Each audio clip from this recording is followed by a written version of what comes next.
Okay, so I'm going to show you guys how I am going to remove this background on this image.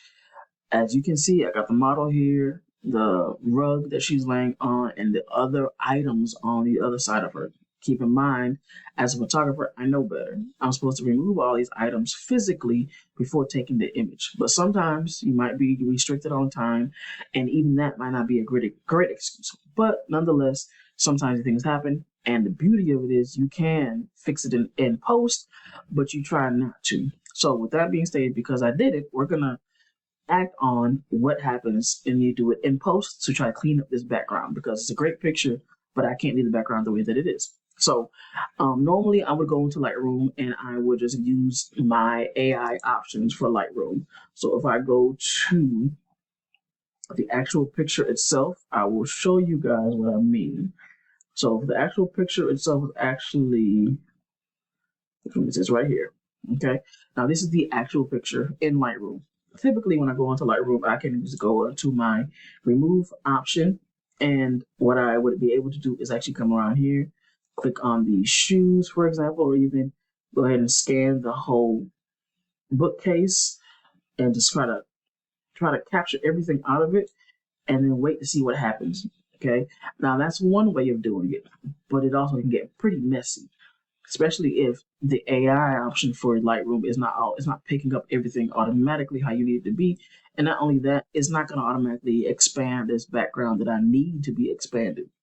So as we wait to see what happens to this bookcase, we're going to determine what our next step is going to be. Okay, so waiting for this to finally decide how it's going. It's a big thing. So it's a big section. So usually, the more you need to remove, and then we have that. You see that we have that. So it's kind of picking up on what happens around it. So I'm going to go ahead and not use that option, and we're going to do the option that I ultimately did use to be able to get where to put it to be able to get this image right here.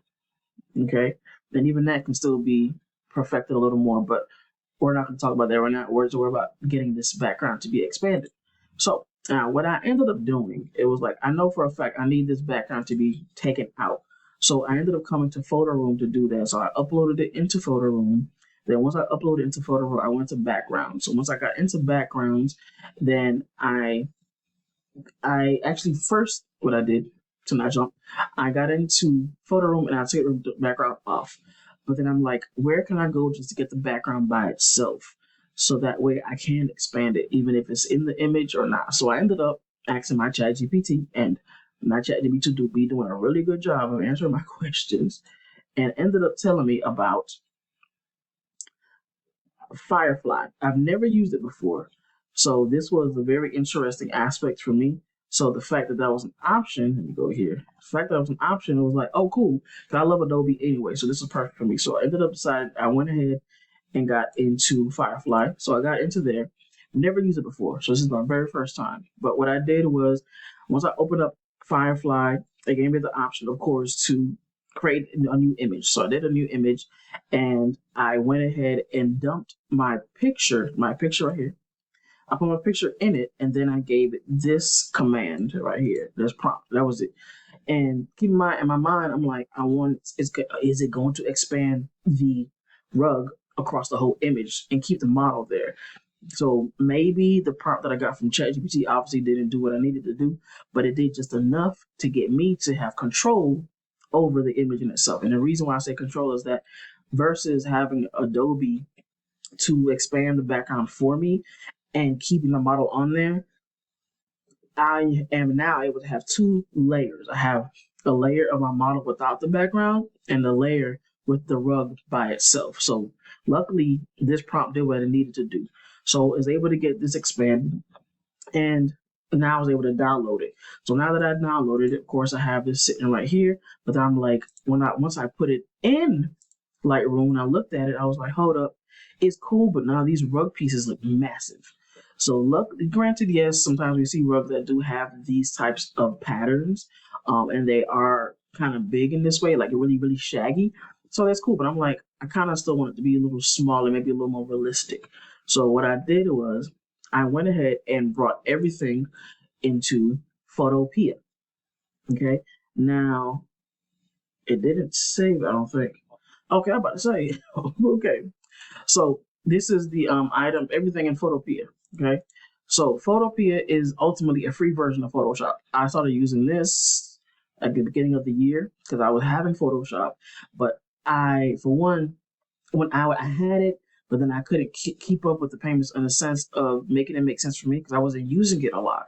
And even now, because I do mostly videography, when I do grab out my pictures, I'm not using Photoshop a lot. I'm mostly into Lightroom, so it made more sense for me to keep everything in Lightroom. So for this particular image, I was like, for me to be able to really get these things to come down some as far as the size, I went ahead and I duplicated my image by a lot. So I grabbed that's below here, it's at the very bottom. I'll show you guys that right quick. So that's the big image right there. Then I shrunk it. Okay, I shrunk it, and then from there, I know I'm not really gonna use. And then I shrunk it from there. That's when I went ahead and duplicated it. So as I duplicated it and I wrapped these other images around, I went ahead and used my eraser tool, and I used also the size, like a big size, to be able to reach these. So let me see, if I say I made it like a 200 or 300 size, right? Just so I can be able to really erase the edges. And of course, I did a soft tip for that as well, right? And then I basically did that for all four of these. So, and also what I did was I left this in the middle to be able to connect them all. And I filled it in even more with the bottom one. Keep in mind, it's not perfect, but I think it looks really damn good, just to be honest with you. And then that's really all I needed because I can do all the extra edits into Lightroom. So now what I'm going to do is I'm actually going to go ahead, and I had saved this already. So I did save it. So it's right here. Okay. And I renamed or gave it an edited name. Okay.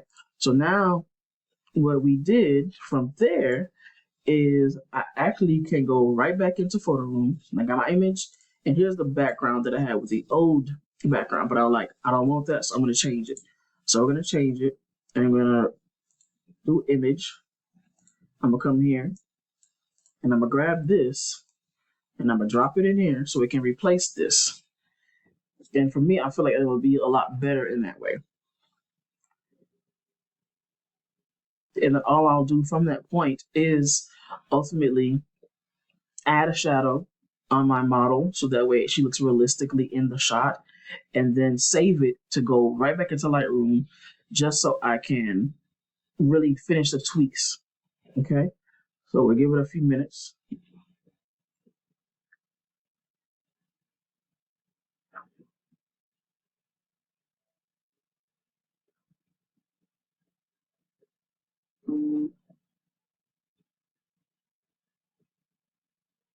There we go. So now you see it filled it all the way up. Now, what I can do if I decide to, I actually can move the model over just a little bit so she fills in more. So leave that right there. And then I'm going to add the shadows that I had up here initially. Okay, and then we're going to click out of this and then open up this shadow box again. So that way it really makes her stand out. Okay, and then from there, that is pretty much it. I actually can leave it just like this. And if I want to, I can come back here, click on the shadow, test it out, see, do I want it like that dark? Do I want to take it down some? I think I like it taken down some, because everything else looks really, really good. She looks really like she's on the carpet. So then from there, we're going to download this, and then we're going to edit it. So I'm going to do standard because this is the free one. I don't have the pro. Revise. We'll say revise. Okay. Now, if you guys want to go ahead and try to fix these other portions and try to make it look as real and as blended as possible, please, by all means, do that. But I'm just showing you guys a way that I personally am able to expand this background because I've been holding on to these pictures for a little over a month now, and I need them to be fixed. So what I'll do is I'm actually gonna, because I like the way this edited. So I like the way these were captured. Let me see. Did I not adjust it here? I did. Okay, I thought so. All right, so now we're going to copy these settings, We're gonna copy the masking more than anything. That's the only thing that was actually changed here. And then I'm gonna click out. And we're gonna drag this new image that we just revised back into here. And then we're going to go ahead and edit that one, okay?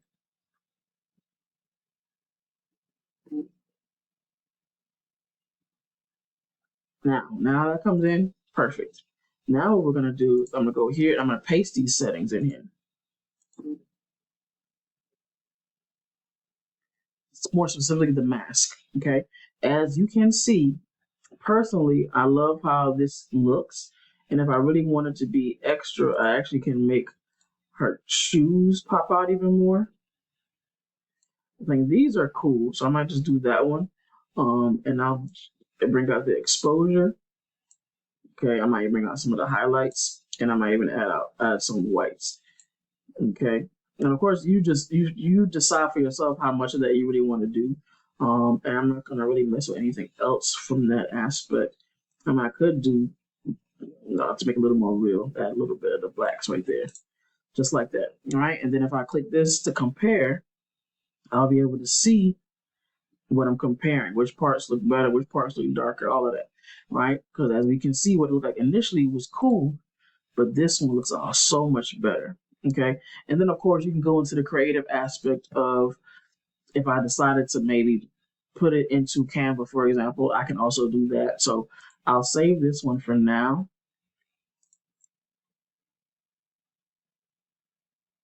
And we'll call this filled. Okay, and I'm gonna show you a quick little something that I thought about when I was looking at this. I was like, "Ooh, that would be so cool." So let's do this. All right, so I am going to create our new one. I am also going to do 1,000 by 1,000 for the size. So we'll do custom. Boom. Y'all having a ball in there. Actually, no. I don't need that. I need it to be more a. Let's see. Is that gonna be enough? No. Come on, Jay. Hold on 1 second. Let me see. Let's do 1,000 by, we'll say 600.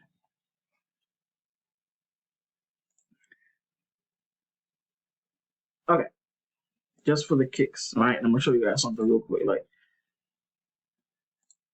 and then I'm gonna grab this. I'm gonna drag it in here. And I'm gonna drag this in here. All right, and then we're gonna bring this out. And you can use this as a promo image. All right, and if I really wanted to, I could actually be like, you know what? Let's make her stand out even more. Like this. Even if there's some parts in her that may be cut off, but just for the effect.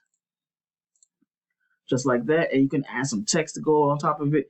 Like you can do a lot of different things with it, all right? So I'm gonna search one of my favorite fonts.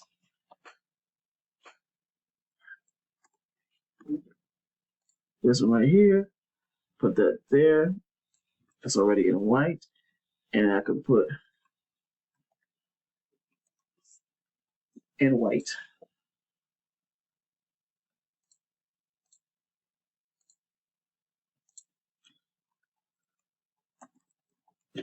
Like that. Now they're really simple. Like you can really make these into a whole ad if you decided to, and stand out. Like that's the beauty of a lot of these things. So definitely let me know what you guys think. This was spur of the moment. I decided to go ahead and film this, so you guys can see what I do, and then ask me any questions that you may have. Thank you so much. If you like this, subscribe, like, and comment.